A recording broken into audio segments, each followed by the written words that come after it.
प्रस्तुत प्राप्त प्रसंगी कीर्तनरूपी सेवेसाठी निवडलेला अभंग जगद्वंदनीय जगद्गुरु संत सम्राट महाराष्ट्र भूषण देहूनिवासी तुकोबाराय यांचा चार चरणाचा आणि जीवन जगत असताना ज्याच्यासाठी प्रयत्न केले तो प्रयत्न माझ्या जीवनामध्ये यशस्वी झाला याचं यथार्थ चिंतन करणारा विडाला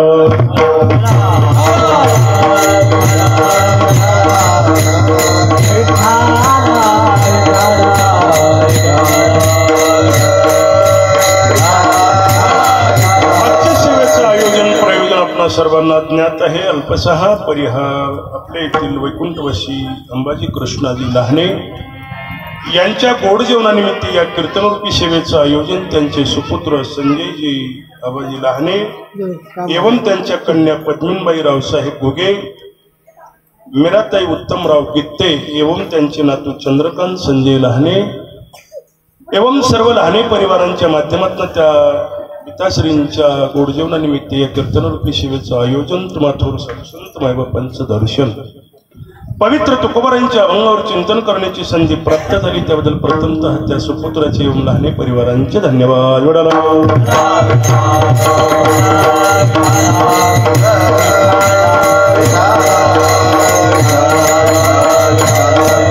या अभंगाच्या द्वारा तुकोबार आपल्या जीवनामध्ये आलेला अनुभव यथार्थ चिंतन सांगतात.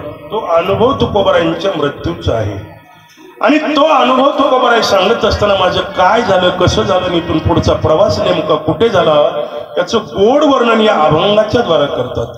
व्यवहारामध्ये आपण अनुभव सांगतो ते अनुभव काही स्वतः घेतलेले असतात, काही अनुभव अंदाजपंचे लावले जातात आणि काही अनुभव हे लोकांना सांगितलेलं ऐकिवातलं सांगितलं जातं. या ठिकाणी तुकोबारांना विचारलं, महाराज तुम्ही जो अनुभव सांगताय तो अनुभव नेमका ऐकिवातला आहे का अंदाजपंच आहे का स्वतः घेतलेला आहे? तुकोबारांनी एका शब्दात सांगितलं, तुका म्हणे चाकुनी सांगे आणि मजा अनुभव आहे सांगे. मी तो स्वतः अनुभव घेतला आणि तो अनुभव म्हणजे स्वतःच्या मृत्यूचा आहे. आणि म्हणून तुकोबाराय सांगतात माझा शेवट बरा झाला, गोड झाला, चांगला झाला. व्यवहारामध्ये पहा, आता आपल्याला सांगितलं जातं गुळ कसा आहे, गोड आहे. साखर कशी आहे, गोड आहे. मीठ कसं आहे, खारट आहे. विष कसं आहे, आता विष कसं आहे हे स्वतः अनुभव घेऊन सांगायचं नसतं, कुणी घेतलं आणि जर यदा कदाचित परत आला तर मग त्याचा अनुभव ऐकिवातला सांगितला जातो. आणि जर एखाद्याला विचारलं बाबा मरण कसं आहे, अगोदर काय करावं लागेल, मरावं लागेल आणि मेल्याच्या नंतर पुन्हा गावात सांगायला यावं लागेल. पहिला सर दुसऱ्या दिवशी जर सांगायला आला गल्लीत का गावात माणसं शिल्लक राहतील का त्याच्याकडे बघून? तुकोबारांना विचारलं, महाराज हा अनुभव तुमचा कसा आहे? तुकोबारांनी सांगितलं एकदा नाहीये, याच्या अगोदर मी 5 वेळेस मृत्यूचा अनुभव घेतला, 1-2 वेळेस नाहीये. आपल्याला एकदा घेता शक्य नाहीये. तुकोबारांनी सांगितलं मी 5 वेळेस अनुभव घेतला आणि त्या प्रत्येक अनुभवामध्ये माझा शेवट गोड झाला. त्याचं कारण होतं मी ज्याच्यासाठी प्रयत्न करत होतो ते प्रयत्न माझ्या जीवनामध्ये यशस्वी झाले. आणि मग तुकोबारांनी सांगितलं माझा, दुसऱ्याचं मला माहिती आहे, माझा बहु गोड झाला. ज्याचा शेवट गोड होतो तो महाराज नेमका मुक्कामाला कुठे जातो, आलो निजाच्या माहेरा. ज्याचा शेवट चांगला गोड होतो तो माहेरला जातो. व्यवहारामध्ये माहेर हे महिला मंडळासाठी आहे आणि तुकोबाराय तर पुरुष आहेत. मग महाराज माहेर शब्द तुकोबारायांनी सांगितलं. व्यवहाराचा जर विचार केला तर स्त्रीला आईवडिलांचं घर माहेर आहे, पण जीव संबंधानं जर विचार केला तर मग ती स्त्री असो अथवा पुरुष असो दोघांचं माहेर एकच आहे आणि ते माहेर म्हणजे अखिल कोट विश्वाचा भगवान पांडुरंग परमात्मा. त्या भगवंताच्या सान्निध्यामध्ये आलो म्हणून आलो निजाच्या माहेरा. निज या शब्दाचा दुसरा अर्थ असा होतो सखा. मी माझ्या सख्याला भेटायला माहेरला आलो आणि मग त्या माहेरला आल्यामुळे काय झालं, परिहार झाला. आतापर्यंत जे दुःख भोगलं त्या दुःखाची निवृत्ती झाली. महाराजांना विचारलं, महाराज नेमकं दुःख कशाचं होतं? आपल्याला दुःख संसारातलं असतं. महाराजांना विचारलं तसं संसारातलं दुःख तुकोबारांनी एका शब्दात सांगितलं, संसारातलं जर दुःख मला असतं तरी माझ्यावर अशी वेळच आली नसती. बरे झाले देवा निघाले दिवाळे. दिवाळा निघाला तरी मी कधी दुःख केलं नाहीये. मग दुःख दुःख कोणतं होतं? जन्म मरणाच्या दुःखाची निवृत्ती झाली, त्या भगवंताच्या सानिध्यामध्ये आलो आणि आता फक्त त्या भगवंताचं नामस्मरण करणं एवढंच माझ्या हातामध्ये काम शिल्लक आहे. असं अभंगाचं सरळ सरळ चिंतन विठाला.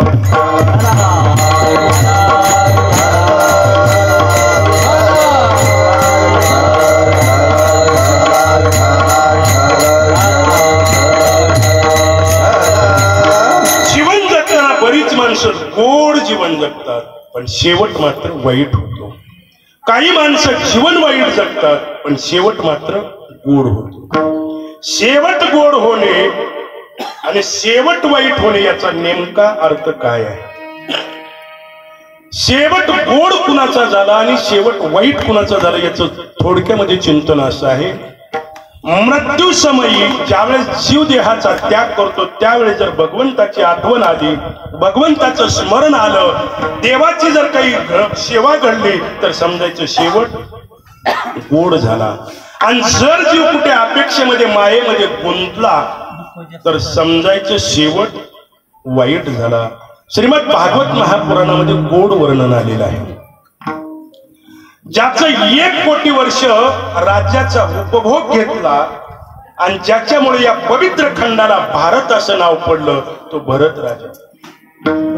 1 कोटी वर्ष राज्य उपभोगलं, सर्वस्वाचा त्याग केला आणि भगवंताच्या प्राप्तीसाठी गंडकी नावाच्या नदीच्या किनाऱ्यावर, म्हणजे आता ज्या ठिकाणी पशुपतीनाथाचं मंदिर आहे नेपाळ प्रांतामध्ये, त्या ठिकाणी अगस्ती नावाच्या ऋषीच्या आश्रमाच्या सानिध्यामध्ये स्वतःची पर्णकुटी थाटून भगवंताची साधना करू लागला. कशासाठी? शेवट गोड करण्यासाठी. सर्वस्वाचा त्याग आहे, भगवंताची नाम साधना आहे. पण एक दिवशी ज्ञान साधना करून कुशाग्राच्या आसनावर विराजमान असताना गंडकी नदीच्या पहिल्या तीरावर एक हरणी पाणी पिण्यासाठी आली आणि एवढ्यात एक वाघ दबा धरून बसलेला होता. त्या हरणीवर त्या वाघानं झडप मारली, पण त्या हरणीनं चपळपणानं स्वतःला वाचवलं आणि शरीर गंडकी नदीमध्ये झोकून दिलं. ती हरणी घाबरली होती आणि उडी टाकल्यामुळे तिच्या पोटामध्ये असणारा गर्भ त्या गंडकी नावाच्या नदीमध्ये पडला. पहिल्या तीरावरून हे सगळं दृश्य भरतजी महाराज पाहत होते आणि तात्काळ ते उठले. हरणी यव्वना आईला तीराला आली आणि क्षणार्धात डोळ्याचं पातं लावण्याच्या अगोदर जंगलामध्ये दिसेनाशी झाली. पण ते हरणीचं पाडस मात्र त्या गंडकी नदीमध्ये बुडत होतं.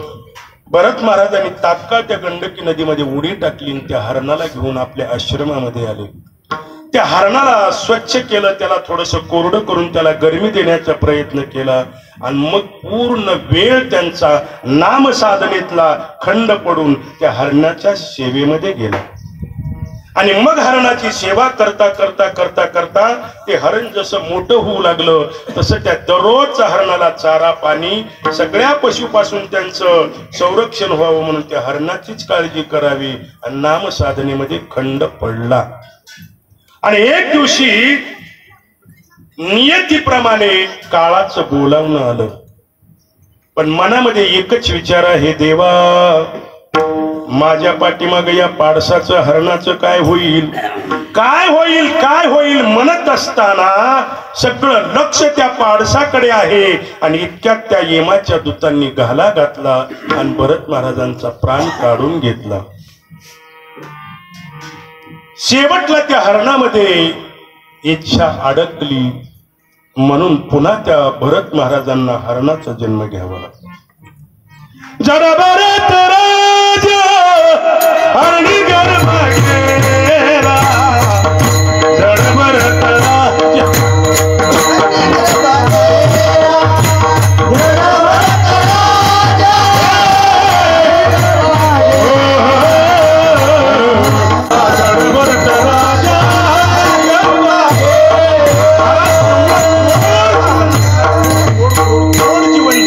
तरी पण त्या भरत महाराजांना वासनेनं सोडलं नाही. शेवटी हरणाचा जन्म घ्यावा लागला. भागवत महापुराणातलं दुसरं चिंतन आलं, जीवन गोड जगले शेवट वाईट झाला. दुसरं चिंतन आलं, जीवन वाईट जगला पण शेवट मात्र गोड झाला. ते आज्या मेळा नावाचं चरित्र पहा. आज्या मेळ्यानं जीवन एवढं वाईट जगलं. नवे नवे ब्राह्मण कुळामध्ये जन्म असताना सुद्धा वेश्येच्या संगतीमध्ये संपूर्ण विषय भोगण्यामध्ये आयुष्य घालवलं. चातुर्मासाच्या निमित्ताने काही संत मंडळी मार्गक्रमण करत असताना धर्मसंयोगाने पूर्व पुण्याच्या संचयानं त्या महात्म्यांची भेट झाली. महात्म्यांचा तो आवाज ऐकून तो अजय मेळा रस्त्यावर आला. ओम नमो भगवते वासुदेवाय.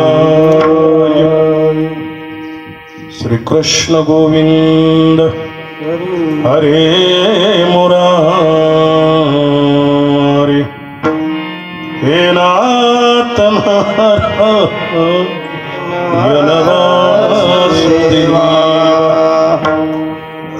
आवाज ऐकला आणि तो आपल्या पत्नीला घेऊन बाहेर आला. वय वर्ष 78 आहे. पत्नी गरोदर आहे. मोठ्या आनंदानं मोठ्या प्रेमानं त्या महात्म्यांचं दर्शन घेतलं. दर्शन घेऊन त्या महात्म्यांना प्रश्न विचारला. महाराज, ही माझी पत्नी आहे, गरोदर आहे. मुलगा किंवा मुलगी, सहज शब्द पडला मुलगा होईल. आणि पुढचा प्रश्न केला, जर मुलगा झाला तर नाव काय ठेवू? त्यांनी सांगितलं नारायण. आता ते म्हणतच होते काय, श्री कृष्ण गोविंद हरे मुरारी. हे नाथ नारायण वासुदेव. काही नाही अडचण, मुलगा होईल, मुलाचं नाव नारायण ठेव. एक 4-2 महिन्याचा काळ गेला. पत्नी प्रसूत झाली आणि सुंदर मुलाला जन्म दिला. आठवण आली, नाव काय ठेवायचे? नारायण. 78-79 वर्ष वय आहे. या उतार वयामध्ये मुलगा झाला. आनंदाला पारावार नाही. तेवढ्याच आनंदानं नाव ठेवलं नारायण. त्या मुलाविषयी तो सारखं म्हणायचा, हो नारायण उठला का, नारायणाला आंघोळ घातली का, नारायण दूध पिला का, नारायण खेळतो का, नारायण बसला का, नारायण झोपला का. दिवसभर उठल्यापासून झोपेपर्यंत काय नारायणाच्या लेकराचं, त्याच्या का देवाचं? लेकराचं. नारायण नारायण नारायण. 3 वर्षाचा काळ निघून गेला. 81 वर्ष वय भरलं. आणि पाहुणे आले बर का 3 जण. हे पाहुणे प्रत्येकाकडे येणार आहे. बाकीचे पाहुणे आले तर काहीतरी चहा पाणी करून परत पाठवता येतील, पण अजून तर लहानच आहे. तेवढंच डिपार्टमेंट इमानदार आहे की अजून त्यांनी कुणाचा चहा सुद्धा पेल नाही. आल्याच्या नंतर रिकाम्या हाताने कधी परत गेले नाही. तर ते पाहुणे जर कुठले म्हणताल तर ते पाहुणे संयमनी नावाच्या नगरीचे. लक्षात ठेवा, शेवटी आपल्याला तिथून पाहुणा येणार आहे. संयमनी नगरीच्या गावाचे पाहुणे आले आणि आज्या मेळ्यानं पाहिलं. बापरे, सुंदर चिंतन आलेलं आहे. काही ज्यांचं पुण्य जास्त आहे ना, त्यांना 1 वर्ष अगोदर कळतं की आपलं कार्यक्रम संपला. बरीच माणसं असतात 1 वर्षानं अगोदर सावध करतात. जोडाला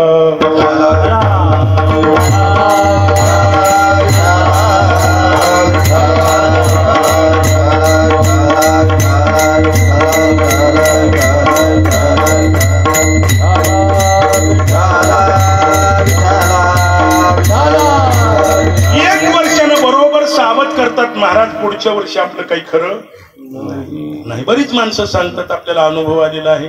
काही माणसं 6 महिन्यांना अगोदर सांगतात, काही माणसं 3 महिन्यांना अगोदर सांगतात, काही माणसं 3 दिवसांना अगोदर सांगतात, लांबलच्या जवळ बोलवा. काही माणसं 3 तासांना अगोदर सांगतात. आणि ज्यांचं पाप जास्त आहे ना, ते वडायला तरी म्हणते थांब ना थोडं, कशाला गडबड करायला लागला. आपण कळतं बरं का अगोदर यायले कुणीतरी आपल्याकडं. आणि मग दारात उभारलेल्या त्या पाहुण्यांकडे पाहिलं आणि अजय मेळा घाबरला. आणि घाबरल्यामुळे त्यानं आपल्या 3 वर्षाच्या मुलाला आवाज दिला, नारायणा मला काय कर, सांभाळ. कुणापासून? या 3 जणांपासून. आता ते लेकरू किती वर्षाचं आहे? 3 वर्षाचं. आवाज कोणाला दिला? लेकराला.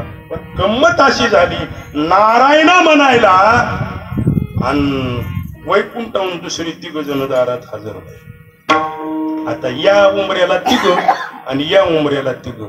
हे मध्ये जायचं तर कुठं ना पुढचाच राहिला, पण इथं दारातच भांडणं लागले. हे म्हणते तुम्ही इथं कसं, हे म्हणते तुम्ही कसं, हे म्हणतात गिराईक आमचं, हे म्हणतात गिराईक आमचं. आणि ते भांडण एवढं विकोपाला गेलं.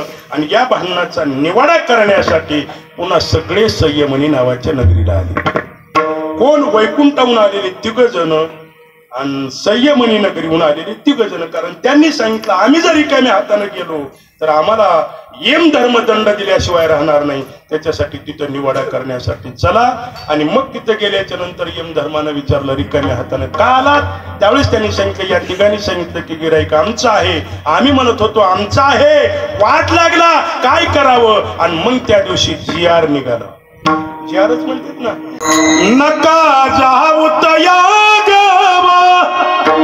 नामधारकाच्या शिवा येम धर्म सांगे दूता ते नाही तुम्हा सत्ता.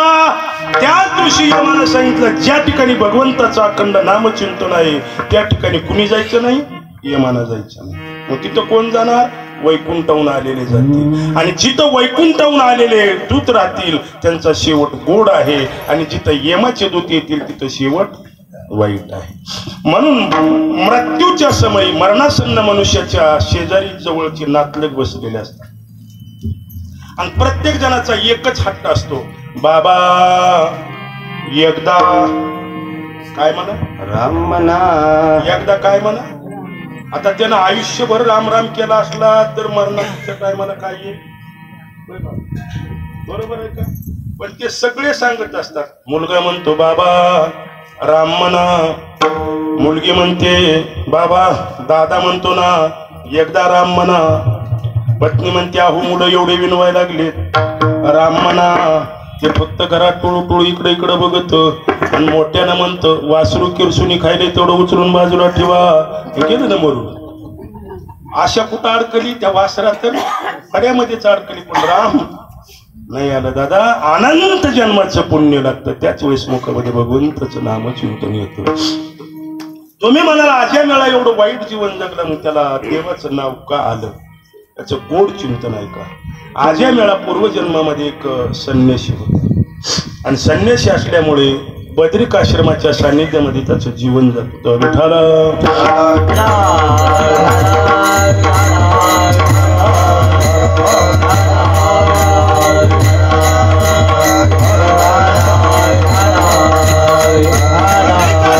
सानिध्यामध्ये जीवन घालवत होता. दिगंबर अवस्थेमध्ये त्याचं जीवन आहे.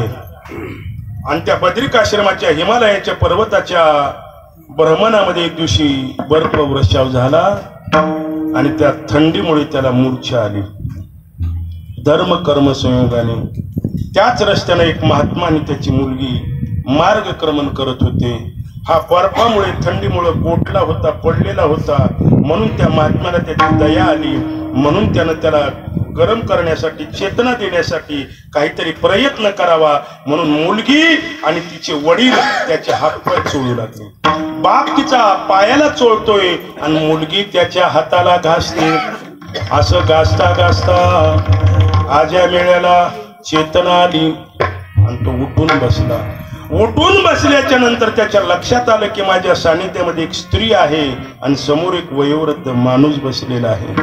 आज्या मेळ्याचा विचार करण्याचा ग्रह थोडासा बदलला आणि आज्या मेळ्याला वाटलं की ही स्त्री वाईट हेतून मला स्पर्श करते. म्हणून आज्या मेळ्याच्या मुखातून शब्द बाहेर पडला की तू वेश्या होशील. त्यावेळेस त्या म्हाताऱ्यानं सांगितलं बाबा तुला वाचवण्यासाठी आम्ही प्रयत्न केले आणि तू अनावधानानं आम्हाला शाप दिला. तो तुझा शाप तर भोगावाच लागणार आहे. कारण संन्याशाचा शाप असतो तो काय आपल्या आयऱ्यागाऱ्यांचा शाप नसतो दादा. संन्याशाचा शाप आहे. त्या मुलीनं सांगितलं दादा मी तुमचं भलं व्हावं म्हणून तुमच्या हाताला ऊब देण्यासाठी तुमचे हात चोळले. पण अनावधानानं तुम्ही मला शाप दिला की पुढच्या जन्मामध्ये मी वेश्या होईल. पण माझंही ऐका, मी जर वेश्या झाले तर त्याच वेश्या संग करण्यासाठी तुम्हाला जन्म घ्यावा लागेल. तोच आज्या मेळा पुढे अजयमेळा म्हणून जन्माला आला. ते वेश्याच्या संगतीमध्ये जीवन गेलं, पण पूर्व कर्मानं पूर्व पुण्याच्या संचयानं त्याला शेवटच्या क्षणाला भगवंताची आठवण आली आणि मरताना त्यानं नारायणाचं नाव घेतलं आणि शेवट गोड झाला. तुकोबाराय सांगतात, मी तर देवाच्या सान्निध्यामध्ये एक अन दोन वेळेस नाही, पहिला जन्म तुकोबारायांचा भक्त प्रल्हादाचा आहे. आणि या भक्त प्रल्हादाच्या जन्माचं जर चरित्र पाहिलं तर पहिला शब्द त्यानं काय उच्चारला? नारायण. राक्षस कुळामध्ये जन्म होता, तरी पण भक्त प्रल्हाद जन्माला आल्याबरोबर त्यानं पहिला शब्द नारायण उच्चारला. कारण गर्भसंस्कारावर झालेलं ते संस्कार होते. नारदांची काही काळ भेट झाली होती आणि नारदांच्या मुखातले शब्द त्या गर्भावर परिणाम झाला आणि तो मुलगा जन्माला आल्याच्या नंतर नारायण म्हणू लागला. पुढे हिरण्यकश्यपूने अनेक वेळा मारण्याचा प्रयत्न केला, पण ते प्रयत्न सगळे असफल झाले. शेवटी भगवान परमात्म्याला नरसिंह रूप धारण करावं लागलं आणि भक्त प्रल्हादाचा सांभाळ करावा लागला. आता मला सांगा, ज्याच्यासाठी देव प्रकट झाला त्याचा शेवट वाईट होईल का? आणि मग भक्त प्रल्हादाने या मृत्यू लोकामध्ये अनेक वर्ष राज्य केलं आणि मग भगवंताचं नामस्मरण करता करता भक्त प्रल्हादाने या मृत्यू लोकाचा निरोप घेतला. पुढे तेच भक्त प्रल्हाद प्रभू रामचंद्राच्या अवतारामध्ये अंगदाच्या रूपाने प्रगट झाले आणि अंगदाच्या रूपाने प्रगट होऊन याही अवतारामध्ये भगवान प्रभू रामचंद्राची सेवा केली. प्रभू रामचंद्राचं अखंड नामचिंतन करत करत या मृत्यू लोकाचा निरोप घेतला. शेवट वाईट होत नसतो. देवाचं नामस्मरण करत करत देह सोडला, शेवट गोड झाला. पुढे द्वापार युगाला प्रारंभ झाला आणि द्वापार युगामध्ये अंगद तिसऱ्या अवतारामध्ये उद्धवाच्या रूपाने जन्माला आले आणि या उद्धवाच्या रूपाने जन्माला आल्याच्या नंतर भगवान परमात्म्यानं उद्धवाला प्रभास क्षेत्राच्या ठिकाणी कसं मरायचं याचं गोड चिंतन श्रीमद भागवत महापुराणाच्या द्वारा सांगितलं. आता मला सांगा, देवानं भागवत सांगितलं त्याचा शेवट वाईट होईल? त्याच्या पुढचा जो अवतार आहे तो अवतार म्हणजे नामदेवरायांचा आणि नामदेवरायाचा अवतार पांडुरंग परमात्म्याची सेवा करण्यासाठी पंढरपूरमध्ये झाला आणि पुढेच नामदेवरायांनी भगवंताचं नामस्मरण करत करत नामदेव पायरीच्या ठिकाणी समाधी घेतली आणि पुढचा पाचवा अवतार तुकोबारायांचा जन्माला आला. नामदेवरायाची उर्वरित अभंग संख्या पूर्ण करण्यासाठी तुकोबाराय पाचव्या वेळेस जन्माला आले आणि तुकोबारायांनी आपलं कार्य पूर्ण केल्याच्या नंतर भगवंताला विनंती केली. आता देवाला दररोजच विनंती करत होती की आपलं कार्य संपलेलं आहे, नीट ऐका तुम्ही, आम्ही बरेचशा प्रारब्धामध्ये येतो, आपलं निरेच्या प्रारब्धामध्ये येतो. संत हे स्वइच्छा प्रारब्धामध्ये असतात आणि देव हा परेच्छा प्रारब्धामध्ये असतो. देव जरी असेल तर त्याला स्वतःच्या इच्छेनं जन्म घेता येत नाही आणि जाताही येत नाही. देव आहे, आपलं निरेच्छा प्रारब्ध आहे, आपल्या सत्तेनं या जगात काही घडत नाही. आता सगळ्यांना मी प्रश्न विचारतो, जन्म घ्यावा वाटतो का? घ्यावा वाटतो? बरं, श्रीमंताच्या घरी का गरीबाच्या घरी? बोला ना, कुणाच्या घरी घ्यावा वाटतो? मिळतो का? आपल्याला काहीच सत्ता नाही. बरं चला, जन्माचं काहीतरी होईल. बरं, मरावं वाटतं का? मरावं वाटतं? बरं, राहता तरी येतं का? राहताही येत नाहीये आणि मरावंही वाटत नाही. पण आपल्याला हा सत्य नाही तर काही चालत नाही. पण संत हे स्वइच्छा प्रारब्धामध्ये असतात. त्यांना ज्या दिवशी यायचंय त्या दिवशी येतात आणि ज्या दिवशी जायचंय त्या दिवशी जातात. व्यवहार सांगतो, पटकन लक्षात येईल. एसटीनं प्रवास करणारे दोन प्रवासी असतात. एक प्रवासी आहे तिकीटवाला आणि दुसरा प्रवास आहे पासवाला. आता समजा गाडी गच्च भरलेली आहे, गाडीत सगळे प्रवासी बसले. कंडक्टर तिकीट काढत काढत आला आणि तिकीट काढणाऱ्यांनी बरेच तिकीट काढलेली एकाला विचारलं, दादा तिकीट काढा. त्यानं म्हणला माझ्याकडे पास आहे. आता गर्दी जास्त असल्यामुळे कंडक्टर म्हणला नंतर पंच करतो आणि गाडी उभा आहे. इतक्यामध्येच रिकामी गाडी मागून आली. रिकामी गाडी मागून आली, अजून पास पंच केलेला नाही. अर्ध्या लोकांनी तिकीट काढलं. आता तिकीट काढलं ते उतरतील का पासवाला उतरत? रिकाम्या गाडीत बसायला? दोन्ही गाड्या एका डिपूच्या आहेत, दोन्ही गाड्या एका मागे एक जाणार आहेत. तिकीटवाल्याला जमल का ह्या गाडीचं तिकीट काढून त्या गाडीत बसायला? पण पासवाल्याला चालतं. तसं तिकीट धारक आपण आहे आणि संत हे पासधारक आहेत. त्यांना ज्यावेळेस यायचंय त्यावेळेस येतात. आम्ही वैकुंठवासी आलो याची कारणाशी ओढिले जे ऋषी साच भावे वनराया झाडू संतांचे मार्ग आळराने भरले जग जगाला एक योग्य दिशा देण्यासाठी संत या मृत्यू लोकांमध्ये अवतीर्ण होत असतात. तुकोबारायांचं कार्य संपलं आणि तुकोबाराय विचार करू लागले की आता मला जायचंय.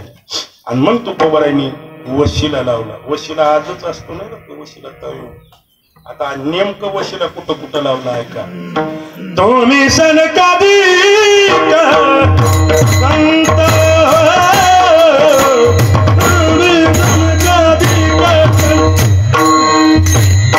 तुम्ही सनकादी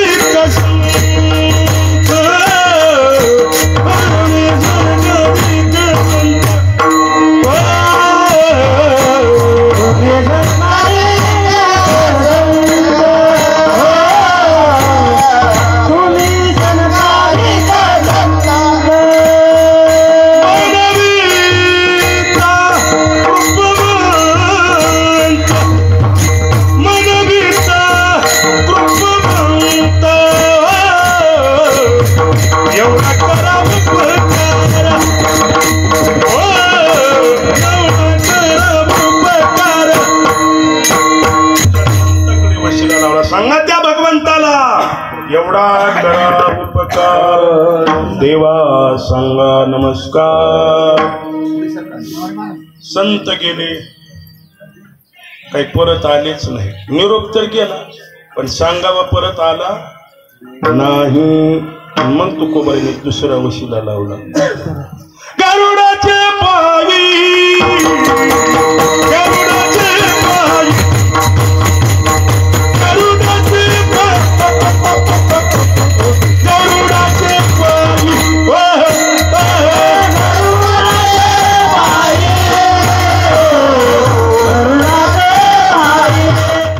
दुसरा वशिला तिसरा वशिला पाय लक्ष्मीचे हाती.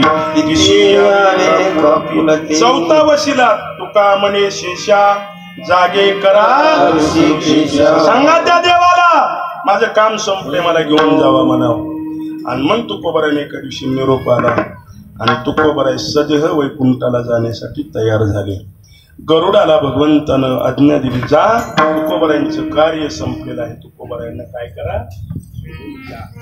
आणि मग तुकोबारायांना सदेह वैकुंठाला नेण्यासाठी गरुड आला बरं का.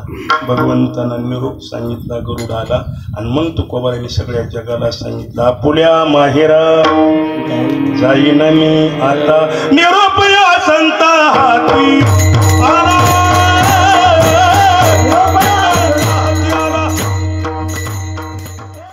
आणि मग तुकोबाराय सदेह वैकुंठाला गेल्याच्या नंतर येळवडी नावाचं गाव आणि त्या येळवडी नावाच्या गावामध्ये तुकोबारायांची कन्या भागीरथीला निरोप भेटला. आपले बाबा सदेह वैकुंठाला गेले. काय बाबा गेले कोण्या गावा. बाबा गेले कोण्या गावा. बाबा गेले कोण्या बाबा गेले कोण्या बाबा गेले कोण्या गावा. बाबा गेले कोण्या गावा. बाबा गेले कोण्या गावा. बाबा गेले कोण्या गावा.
म्हणे भागीरथीनं धरणं धरलं बाबा गेले कोण्या गावा भागीरथी करी धावा.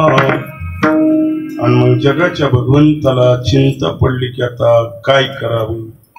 येळेश्वराच्या मंदिरामध्ये साक्षात भगवान परमात्मा आले. भागीरथीची समजूत काढली बाळा एक तर सदेह वैकुंठ गमन करता येत नाही आणि केलं तर पुन्हा परत येता येत नाही. देवाला सांगितलं देवा मी कुठं पाठवा म्हणते जोपर्यंत माझ्या देहात प्राण आहे तोपर्यंत मी वाट पाहतो. बाल हट्ट पूर्ण करण्यासाठी भगवंताचा नाविलाज झाला आणि भगवंताला तुकोबारायांना मुलीला भेटण्यास येळेश्वराच्या मंदिरामध्ये येळवडी नावाच्या गावामध्ये परत पाठवावं लागलं. तुकोबाराय परत आले आपल्या मुलीची इच्छा पूर्ण झाली आणि मग तुकोबाराय परत जाताना सगळ्या जगाला हात वरी करून सांगितला माझा शेवट कसा झाला. शेवट तो भाला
परत आले त्यावेळेस सगळ्या जगाला सांगितलं माझा बहु गोड झाला. अनुभव घेण्याच्या अगोदर माझा बहु गोड झाला. तुकोबाराय ज्यावेळेस येळवडी नावाच्या गावाला आले मुलीला भेटले परत गेले त्यावेळेस ही बातमी पिंपळनेरच्या निळोबारायांना कळाली. निळोबारायांच्या मनामध्ये एकच इच्छा होती तुकोबारायांसारखा वैराग्यवान संत आपल्याला गुरु म्हणून भेटावा. पण निळोबारायांची इच्छा अधुरी राहिली. पण बातमी कळाली की तुकोबाराय येळवडी नावाच्या गावात येळेश्वराच्या मंदिरामध्ये मुलीला भेटायला आले. पिंपळनेरवरनं निळोबाराय देहूला आले आणि देहूला इंद्रायणीच्या काठावर निळोबारायांनी धरणं धरलं. तुकाराम तुकाराम तुकाराम तुकाराम. रामेश्वर भट्टांनी तुकोबरायांच्या नावात किती ताकद आहे याचं पूर्ण वर्णन सांगतो. तुकाराम तुकाराम नाम घेता घेता कापी एवढी ताकद नावामध्ये. आणि या तुकोबरायांचा 10वा धरला 1 आणि 2 दिवस नाही 42 दिवस फक्त एकच तुकाराम तुकाराम तुकाराम तुकाराम 42 दिवस पूर्ण झाले. 43व्या दिवशी जगाचा मालक भेटायला कुणाला निळोबराय वामन महाराजांना. निळोबराय मला वाटलं मलाच भेटायला निळोबरायांना भेटायला आला. आता 42 दिवस एकाग्रचित्तानं नामचिंतन चालू झाल्यावरती काय अवस्थेमध्ये असतील तर वेगळी अवस्था प्राप्त झाली. आणि निळोबरायांना देवानं समाधीतून बाहेर आणलं. निळोबा मी तुमच्यासाठी आलो या बाहेर. आता निळोबराय बाहेर आले आणि समोर पाहिलं जगाचा मालक आहे. साक्षात जगाचा मालक आहे. तुला इथं कुणा बोलवलंय म्हणजे जगाच्या मालकाला. प्रतिप्रश्न आहे का येते तुझा लागी बोलावली कोणी प्रार्थल्या वाचोनी आला शिक. का प्रश्न केला आणि देवालाच पुढे जाग विचारला. देवा किती लाभाड आहे रे म्हणजे. देव म्हटलं काय झालं बाबा म्हणले तुझं नाव घेतलं का मी. तुकाराम महाराजांचं नाव घेतलं. मग तुकाराम महाराज तुम्ही येत का नाही. जावा मला तुकाराम महाराजांकडे काम आहे तुमचं काम नाही. अरे मी तुला न बोलवता इथं आला तू किती लबाड आहे. देव म्हणला मी काय लबाडी केली. त्यावेळेस निळोबाराय सांगतात देवा ज्यावेळेस द्रौपदीवर वस्त्रहरणाचा प्रसंग आला त्यावेळेस तिला म्हणावं लागलं कोठे गुंतलाशी द्वारकेच्या राया वेळ का सखयाला. अरे तिथं वेळ लावला आणि मला न बोलवता हजर झाला. म्हणला पडण्याची काही आहे का. जा निळोबरायांनी सांगितलं जेव्हा तुझी माझी ओळख नाही मला तुझ्याकडे कामच नाही. फक्त आणि फक्त तुकोबरायांचा दावा करतो. निळोबरायांची समजूत काढली पण निळोबराय आपल्या निश्चयावर ठाम आहेत. त्यावेळेस देवाचा नाविलाज झाला आणि निळोबरायांची इच्छा पूर्ण करण्यासाठी भगवंतानं निळोबरायांच्या इच्छेखातर तुकोबरायांना परत पाठवलं. आणि परत आल्याच्या नंतर निळोबरायांना अनुग्रह दिला आणि अनुग्रह दिल्याच्या नंतर जगाला सांगितलं माझा बहु गोड. एकदा नाही दुसऱ्या वेळेस पुन्हा आले बाबा. आणि एवढं जर आम्हाला माहिती असतं तुम्हाला कशाला बोलविलं असतं. बघितलं असतं आम्ही आलते का नव्हते आलते. पुन्हा तुकोबराय तिसऱ्या वेळेस आले. तुकोबरायांच्या टाळकऱ्यामध्ये 14 टाळकरी त्याच्यात संत जगनाडे महाराज. जगनाडे महाराजांनी एक दिवशी तुकोबरायांकडे इच्छा बोलून जा महाराज यदा कदाचित तुमच्या अगोदर गेलो तर बरं आहे पण तुमच्या नंतर गेलो तर मातीच्या दिवशी तुम्ही हजर राहा. कशाला या मातीला. आता आपण सगळे दररोज फिरतो. मला आतापर्यंत सांगा बरं प्रत्येकाला रोज येत नाही तुम्ही रोज. महाराज पुढच्या रविवारी मुलाचं लग्न आहे पत्रिका व्हॉट्सअपवर टाकतो फोन करतो न विसरता लग्नाला या. पुढच्या आठवड्यामध्ये वास्तुशांती आहे वास्तुशांतीची पत्रिका येईल फोनही करील पण लग्न त्या वास्तुशांतीला या. पहिला आणि सर आतापर्यंत असा निरोप आला का पुढच्या रविवारी मी मरणार आहे. पोरं फोन करतील अथवा न करतील पण 11:30 वाजता मातीला. आपल्यालाच माहिती नाही मरायचे का कसं करायचे. आपल्याला मरायचे कधी कळतं एखाद्याच्या मातीला निघालं की माणसं म्हणतात हा माणसाचं कुठं काय खरं आहे. ह्याला कधी कळतंय माणसाचं काय खरं आहे मातीला गेल्यावर. आणि माती करून घरी आला आणि एकदा आंघोळ केली की याला पुन्हा कवा कळतंय दुसरा मरावा आणि मग मातीला निघावून मग म्हणते माणसाचं कुठं काय खरं. स्मशान वैराग्य. तुकोबरायांना निळोबरायांनी सहज बोलताना सांगितले की मातीला हजर राहा. तुकोबराय गेले. नंतर जगनाडे महाराजांनी देह ठेवला आणि प्रत्येप्रमाणे प्रेत यात्रा निघाली. स्मशानभूमीमध्ये प्रेत आलं. स्मशानभूमीमध्ये खड्डा खांदलेला होता. पाहुणे आपतेष्ट जवळची नातलग मित्रमंडळीने प्रेत उचललं आणि खड्ड्यात ठेवलं. आणि खड्ड्यात ठेवल्याच्या नंतर ते पुढचे मेन माणसं होते ते पुढे होऊन असं माती ढकलू लागली बरं का लहानची. आणि माती ढकलायला सुरुवात केल्याबरोबर जगनाडे महाराजांचं तोंड हल्लं. तोंड हल्ल्याबरोबर पुढच्या कडेचे होते ते जय हरी आणि आपल्या घरी नगर बापरे म्हणले. आता तोंड हल्लं की तोंड हल्ल्यावरती तर माणसं किती बी धट असू द्यावर होय लय अवघड कार्यक्रम असते फक्त प्रेतानं उठून बोलावं एखाद्या तुम्हाला एक कथा सांगतो ऐका ना आमच्या गावातला अनेक माणूस मेला 4 वाजता मेला अशी थंडीचे दिवस होते 5-6 महिने अंतरुणाला पडलं होतं अंगाला दुःख झाले होते पाणी निघालं होतं आणि पूर्वीच्या काळात काही असं जास्त फोन वगैरे काही नव्हते माणसानं जाऊन निरोप द्यावा पुन्हा माणसं म्हणजे रात्रभर कुठं सांभाळत बसायचे दिवस मावळायच्या दूर उद्याच्या उद्या पुन्हा मातीला लोक राखाला लोक येतील आणि मग सगळ्यांनी ठरवलं की 6च्या आत वर माती करायची थंडीचे दिवस आहेत कुठं रात्रभर जागायचे आता ते 5-6 महिन्याचं पडलेलं होतं स्मशानभूमीमध्ये नेलं अग्नी दिला बाकीचे सगळे गावाकडे आले आता आमच्याकडं प्रेताला अग्नी दिला की 5-6 जण बसतात आता इकडे बसतात का नाही बसतात मला माहिती पण आमच्या बसतात का इकडे लातूर आमच्या बीड जिल्ह्यात तर बसतात हा आता आमच्याकडे मेल्यावर जाळतात तुमच्या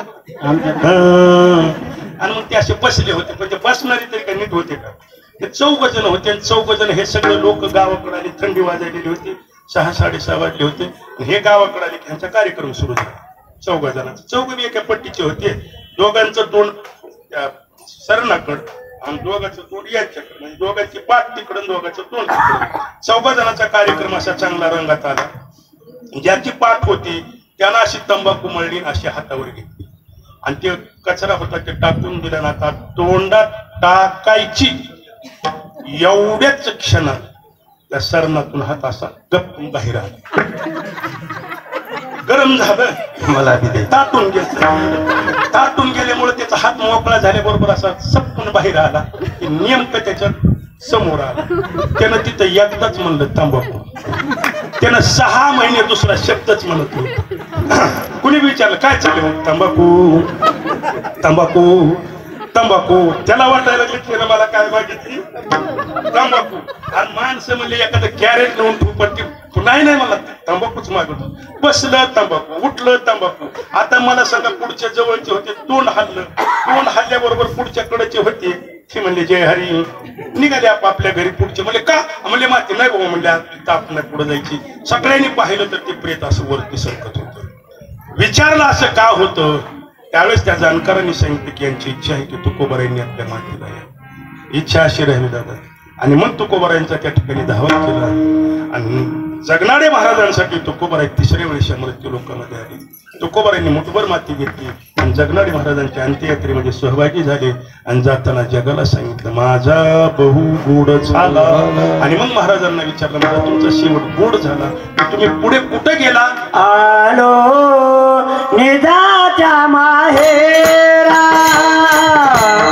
आलो निजाच्या माहेरा महाराज तुमचा प्रवास आलो निजाच्या माहेरा पूर्वीच्या काळी बैलगाडीनं प्रवास असायचा आपण सगळी ग्रामीण भागातली मंडळी आहे पहिला हाने सर बैलगाडी सासरकड लवकर जात होती का माहेरकड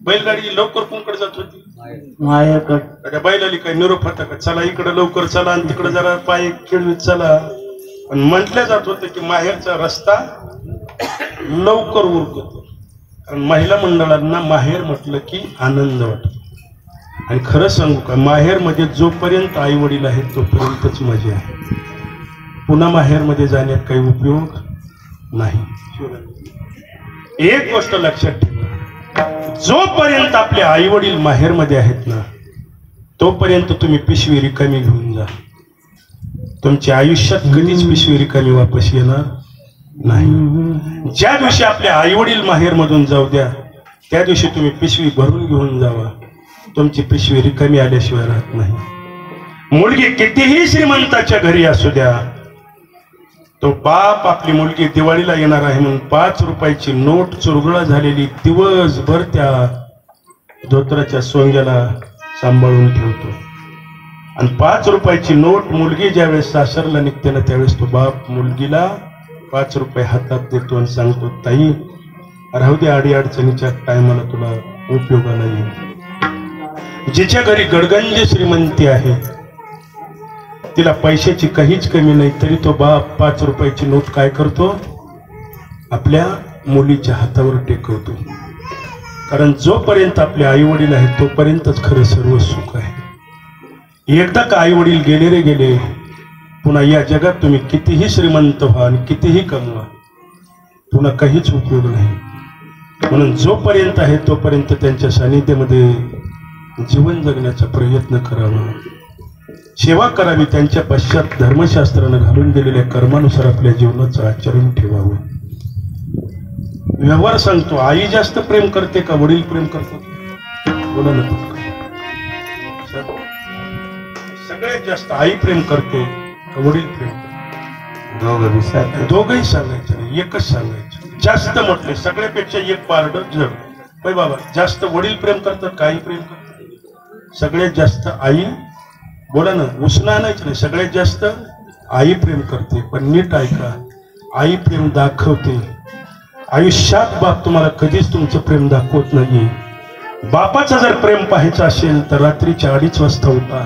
तो तुमच्या सगळ्याच्या अगोदर झोपतो आणि तुम्ही झोपी गेलात का तो उठतो. आणि आपल्या सगळ्या परिवाराच्या अंगावर पांघरून टाकणारा जर व्यक्ती कोण असेल तर तो बाप असतो. जोपर्यंत आपल्या बापाचा बूट आपल्या दारामध्ये आहे तोपर्यंत गावातल्याची एकाची वाकड्या नजरेनं आपल्या घराकडे पाहण्याची हिंमत होत नाहीये. पण तोच बूट जर निघाला ना तर लोक वाकड्या नजरेने पाहायला कमी जास्त पाहत नाहीये. म्हणून आई जरी घराची भिंत असेल तरी बाप त्या घराचा छत आहे, एवढं लक्षात ठेवा. घर घरपण येण्यासाठी भिंत असते, चालत नाही, त्याच्यावर निवारा असावा. म्हणून सर्व इच्छा आकांक्षा कधीच धुळीला मिळाल्या आणि आपल्या प्रपंचामध्ये आपल्या परिवाराच्या इच्छा पूर्ण करण्यासाठी ज्याचं आयुष्य जातं ना त्याला बाप म्हणतात. बापासारखा त्याग आई कधीच करू शकत नाहीये. प्रत्येकाचं घर आजही तपासून पहा. मुलीकडे 10,000चा फोन आहे, मुलाकडे 15,000चा फोन आहे, बायकोकडे 15,000चा फोन आहे, पण बापाकडे अजून 1,000 रुपयाचाच फोन आहे. बापानं कधीही स्वतःची इच्छा पूर्ण केली नाही. हो, एक गोड प्रसंग आहे का म्हणजे लक्षात येईल. एक बाप एका दुसऱ्याच्या शेतावर नोकरी करत होता लहानेसर. 8 दिवस झालं पायाला पायतण नव्हतं. अनवाणी पायानं तो शेतावर लोकांच्या काबाड कष्ट करत होता. बायकोचा जीव तिळतिळ तुटत होता. रात्री बेरात्री आवेळी तुम्हाला शेतामध्ये जावं लागतं. पायाला काहीतरी पायतण घ्या. 8 दिवसाचा पगार आल्याच्या नंतर बापानं ठरवलं की आपल्या पायाला पायतण घ्यायचंय. आणि मग 8 दिवसाचा पगार झाला. लातूर सारख्या बाजारामध्ये तो बाजार करायला आला. जीवनावश्यक वस्तू, संसारात लागणाऱ्या वस्तू सगळ्या खरेदी करायच्या. बायकोनं सांगितलं होतं थोडं कमी अधिक करा, पण तुमच्या पायाला पायतण आणा हो, कारण अनवाणी पायानं तुम्हाला हिंडावं लागतं. बाजारला निघाला. एवढ्यात 7-8 वर्षाचा मुलगा हट्ट करून बापाच्या पाठीमागं लागला. बापानं मुलाला खांद्यावर घेतलं, बाजारामध्ये आला. 8 वड्याच्या जीवनावश्यक वस्तूचं सगळी खरेदी केली आणि खरेदी करता करता त्यानं 150 रुपये बाजूला ठेवले. 150 रुपये बाजूला ठेवून तो स्वतःच्या पायाला पायतण घेण्यासाठी दुकानामध्ये गेला. दुकानदाराला सांगितलं, दादा माझ्या पायाचे एक मला बूट किंवा चप्पल दाखवा. दुकानदारानं बूट दिला, तडजोडी आणि 150 रुपयाला तो बूट धरला. बापाला त्या दुकानदाराने विचारलं, दादा बांधून देऊ का, काय करायचे? त्यानं सांगितलं, अनवाणी पायानं आलो, घालून जाणार आहे. बापानं बूट पायासमोर ठेवला आणि बूट बापानं पायात घातला. 7-8 वर्षाचा मुलगा त्या दुकानात इकडे इकडे फिरत होता आणि तो मुलगा एका शोकेस पाशी येऊन थांबला होता. बापानं 150 रुपये दुकानदाराच्या टेबलवर ठेवले, बूट पायात घातला आणि बाप मुलाकडे आला. बापानं मुलाच्या हाताला धरला आणि सांगितलं, बाबा तो शोकेस मधला बूट मला घ्यायचा आहे, तोही आत्ताच. बापाने एकदा स्वतःच्या पायातल्या बुटाकडे पाहिलं, आपल्या निरागस लेकराच्या तोंडाकडे पाहिलं. बापाला तो बूट आपल्या पायातला काढला आणि दुकानदाराच्या टेबलवर ठेवला आणि सांगितलं, दादा हा बूट ठेव, तो शोकेस मधला माझ्या मुलासाठी तो बूट दे. खरं सांगा, अनवाणी पायानं मुलाला जायचं होतं का बापाला जायचं होतं? पण बापाला स्वतःच्या इच्छेचा कधीच विचार केला नाहीये. तो बूट त्या मुलासाठी 150 रुपयाला घेतला. त्या मुलाच्या चेहऱ्यावरचं हसू पाहिलं आणि बापाचं हृदय भरून आलं. बूट मुलानं पायात घातला, त्या मुलाला बापानं खांद्यावर घेतलं आणि अनवाणी पायानं तो बाप घरी आला. बायकोनं विचारलं, बूट आणला का? त्यावेळेस बापानं सांगितलं, अगं बाळूला बूट आवडला, म्हणून तो बूट मी न घेता बाळूसाठी घेतला. बायको त्याच्यावर खेकसली, रागावली. का हो, त्याला अनवाणी पायानं जायचं होतं का? तुम्हाला बेरात्री लोकांच्या शेतावर अनवाणी पायानं जावं लागतं, बुटाची गरज तुम्हाला होती. त्यावेळेस तो बाप म्हणला, अगं तसं नाही ग, बुटाची गरज मला होती, पण समाधान त्याच्या चेहऱ्यावर एवढं होतं म्हणून त्याची इच्छा पूर्ण करण्यासाठी त्याला बूट घेतला. दादा ऐका, स्वतःच्या इच्छा आकांक्षा कधीच त्यानं धुळीला मिळवलेल्या असतात आणि अख्ख्या प्रपंचासाठी, कुटुंबासाठी दिवस रात्र धडपड करणारा तो बाप असतो. म्हणून जीवनामध्ये ज्याच्या सानिध्यामध्ये आई वडील आहेत, सेवा करण्याची संधी त्यांनाच प्राप्त होती, ते भाग्यवान असतात. बरेच काही असे असतात की आई वडील कळण्याच्या अगोदर निघून गेलेले असतात. तुकोबाराय सांगतात, जगाचा बाप आहे, त्या बापाला भेटण्यासाठी मी आलो. माहेर म्हटलं की आई वडील बहीण भाऊ आणि आनंद असतं. जगामध्ये माहेरच शब्दामध्ये एवढी ताकद आहे. बाकीचे सगळे शब्द तुम्ही उच्चारून पहा, पण माहेर शब्द जर उच्चारायचा असेल तर ओठाला ओठ मिटल्याशिवाय राहत नाहीयेत.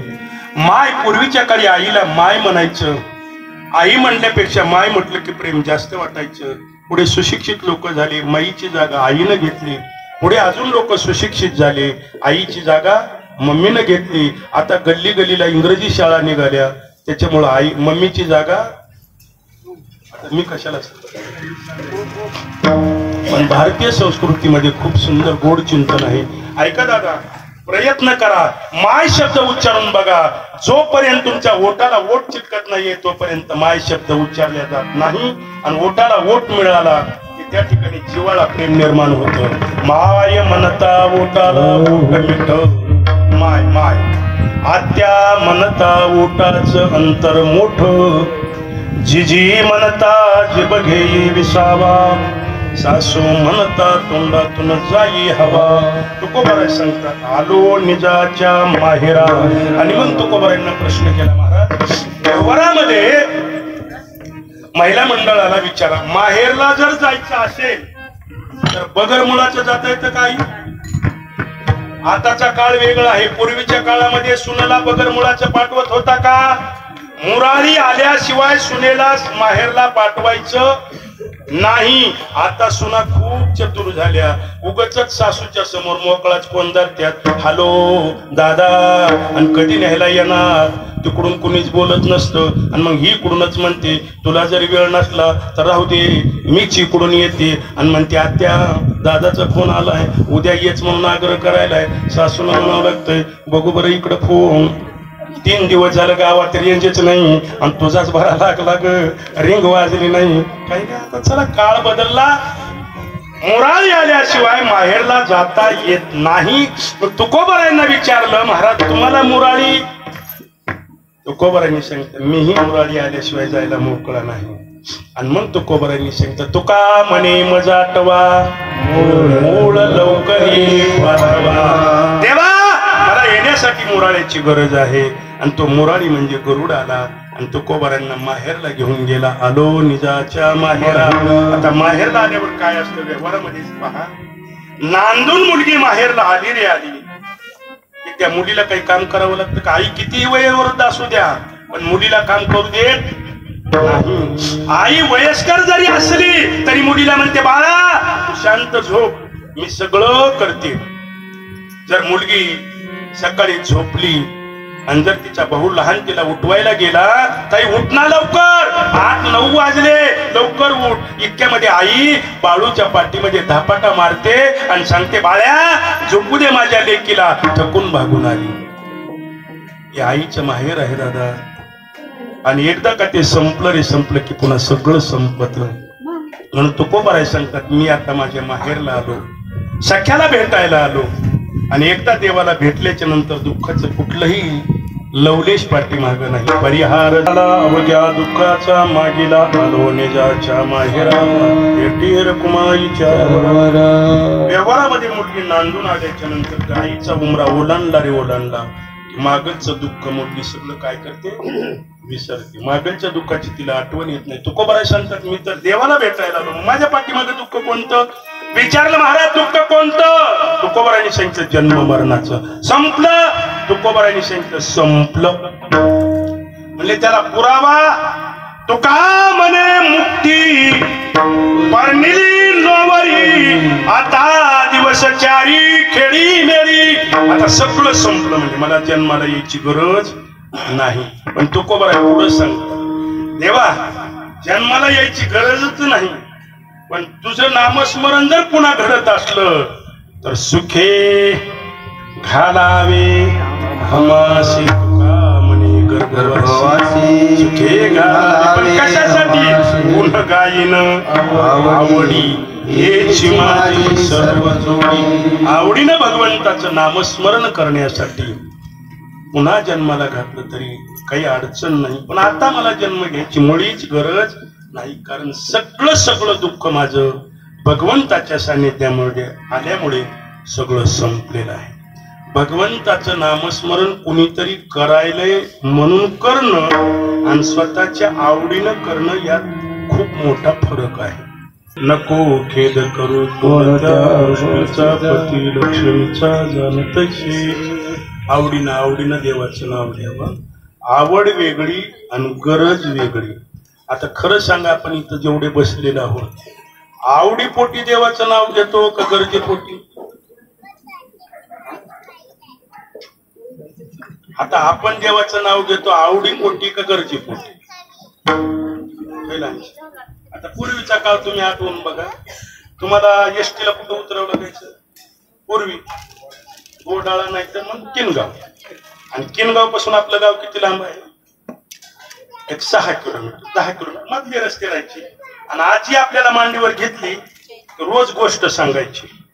बाळू किनगाव पासून गोडाळा रस्त्यात चिंचचं झाड आहे आणि त्या चिंचच्या झाडावर ते पाहुणे आहेत का? काय भूत आहे बरोबर. आणि समजा ही आजीनं सांगितलेली गोष्ट आणि आमुष्याची रात्र आणि 9:30ला उतरला किनगावला निघाला माकेगावला. आता खरं सांगा आजीनं सांगितलेलं चिंचचं झाड आल्यावर त्याला काय कुतगुल्या होत असत्या? काय होत असत्या? कितीही नास्तिकातला नास्तिक जरी असला तर तिथं काय म्हणते राम राम राम राम. आजीनं सांगितलेलं असते भूत आले की काय म्हणायचं? हा राम राम राम राम राम राम राम राम राम राम राम राम राम राम राम राम. आता मला सांगा त्या चिंचच्या झाडापाशी आल्यावर राम राम म्हणतो आवडीपोटी का गरजेपोटी? भीतीपोटीच ना. आणि चिंचचं झाड गेलं मग हळूहळू महाग बगल पुढी बगल महाग बगल पुढी बगल. आणि जसं जसं गाव जवळ येईल तसं राम राम राम राम. गावकरात आला राम पुन्हा सुद्धा म्हणायला जीवावर आलं डबल राम.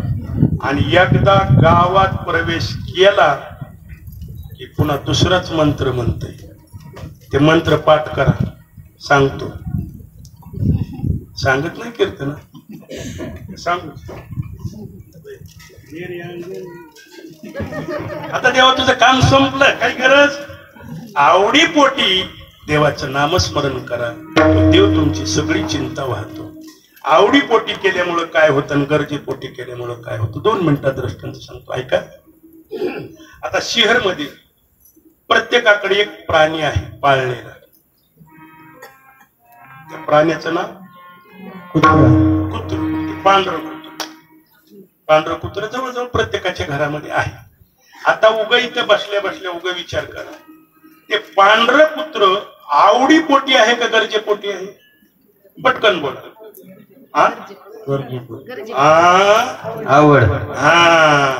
ते कुत्र कशासाठी पाळलंय? आवडीपोटी पाळलंय. आता त्या कुत्र्याचं वैशिष्ट्य आहे का? मालक झोपतय हॉलमध्ये, कुत्र झोपतय बेडरूम मध्ये. मालक पहाटे 5ला उठतय, कुत्र 9ला उठतय.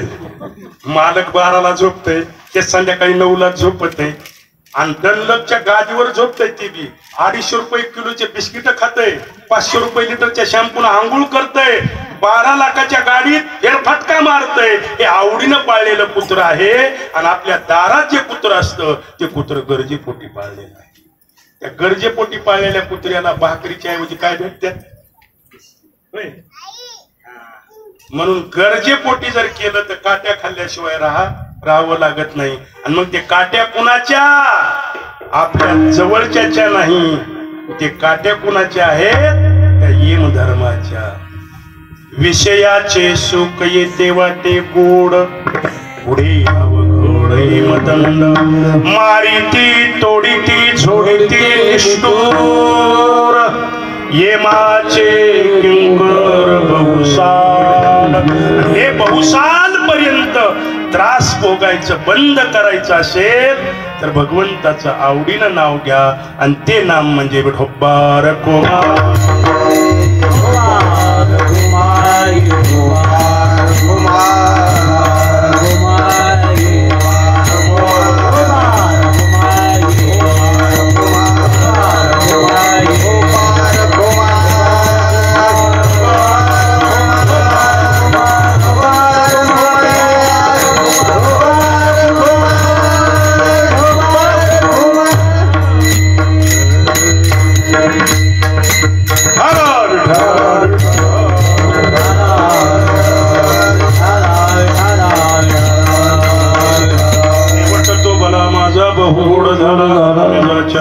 भेटी रुक्माईच्या वरा परिहार झाला, उद्या दुःखाचा मागेला आलो निजाच्या माहेरा. भेटी रुक्माईच्या वरा. धावते वेगामध्ये 3 चरणाचा भावार्थ संपला. एका चरणाचा भावार्थ शिल्लक आहे. कीर्तनाची वेळ होती 11 ते 1. वेळ पुढे गेलेली आहे. आबाळ आलेला आहे. पाहुणे मंडळ सगळे जमा झालेले आहे. 10 मिनिटात कीर्तन संपवण्याचा प्रयत्न. विडाला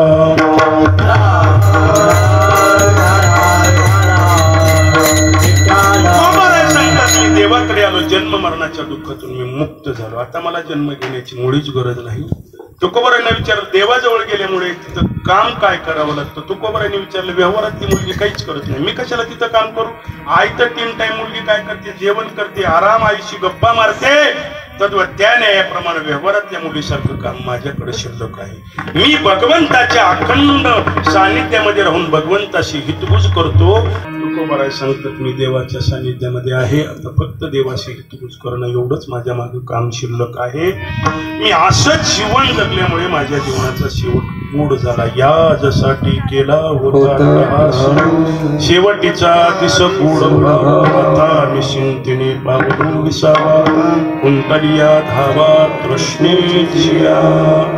सगळ्या इच्छाकांक्षा पूर्ण झाल्या आणि भगवंताचं नामस्मरण करत करत देहाचा त्याग केला, म्हणून शेवट गोड झाला. आपलाही शेवट गोड व्हावा वाटत असेल तर अखंड भगवंताचं नामचिंतन करून जीवन जगण्याचा प्रयत्न करावा, असं तुकोबारांचं गोड चिंतन या ठिकाणी झालेलं आहे. झालेली सेवा भगवंताच्या चरणाबिंद समर्पित करून शिवाला पूर्णविराम. बोलण्याच्या ओघामध्ये एखादा चुकीचा शब्द मुखातून बाहेर पडला असेल तो माझ्या बुद्धीचा दोष आहे.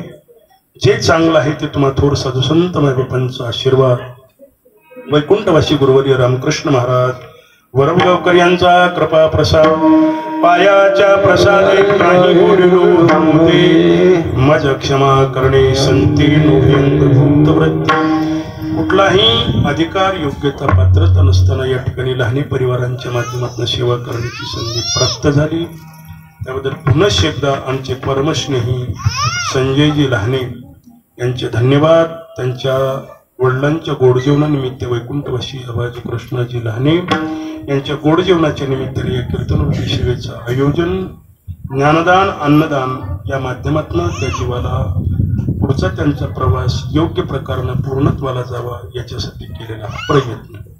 आज गोडजेवण आहे आणि या गोडजेवणाचं चरित्र जर सुंदर पाहिलं तर गरुड पुराणामध्ये असं वर्णन आलं की आज या ठिकाणाहून तो जीवाचा प्रवास सुरू झाला. आपण आयुष्यभर केलेल्या कर्म सगळ्याच गोष्टीचा हिशोब आजपासून वर्ष श्राद्धापर्यंत आपल्याला द्यावा लागतो आणि ते अंतर कापण्यासाठी संबंध 1 वर्षाचा काळ लागतो. आणि हे वर्षाचा काळ लागत असताना 99,000 योजन अंतर त्या जीवाला चालावं लागतं. आणि त्या अंतरामध्ये चालत असताना त्या जीवाला 18 गावामध्ये मुक्कामाला थांबावं लागतं. हे 18 गावं म्हणजे काय आपल्या सोयरेचे नाही. आपल्या प्रत्येक कर्माचा त्या गावामध्ये काय करावा लागतो? हिशोब द्यावा लागतो. हे सगळे गावं म्हणजे नरकाचे. श्रीमद भागवत महापुराणामध्ये 28 नरक सांगितले आणि हे तिथं गावं ते रस्त्यामध्ये लागतात. म्हणून त्या गावातला प्रवास लवकर संपवावा आणि पुढच्या ऊर्ध्वगतीला तो जीव निघून जावा म्हणून ज्या दिवशी देह ठेवला त्या दिवसापासून आजपर्यंत विधी केला जातो. अग्निहोम, रक्षा विसर्जन, विटाळ पेटणे, तिथून पिंडदान आणि काल दिवस आज कोड. एवढ्यावर थांबलं का? थांबत नाही.